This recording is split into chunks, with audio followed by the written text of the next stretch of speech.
अरे काय लाका तुम्ही बसला इथं कळतं का तुम्हाला? का काय झालं?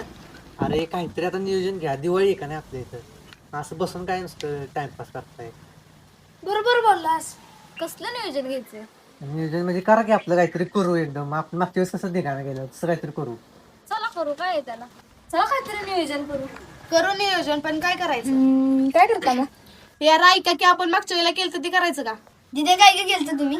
चल तुला दाखवते. तुला दोघांना माहिती आहे ना आपण काय केलेलं ते? हो माहिती, ते आपण मागच्या वेळेस केलं तेच ना. हा चला आठवलं. चला चला. मी कधीच तसं बघायचं म्हणजे आमचं पेट लावा लावा लावा. नको थांब थांब सर सर सर ते उडणार आहे पण ते तिथं गेलं ना अडकलं. नाही नाही ए बावळट खाली हो खाली हो. हे सर सर सर. वाव! ए गेलं गेलं गेलं. मजा आली काय हा? मित्रांनो तुम्हाला पण मजा आली असेल तर कमेंट मध्ये नक्की सांगा. आणि जर व्हिडिओ आवडला असेल तर व्हिडिओला लाईक करा, शेअर करा आणि फॉलो करायला विसरू नका.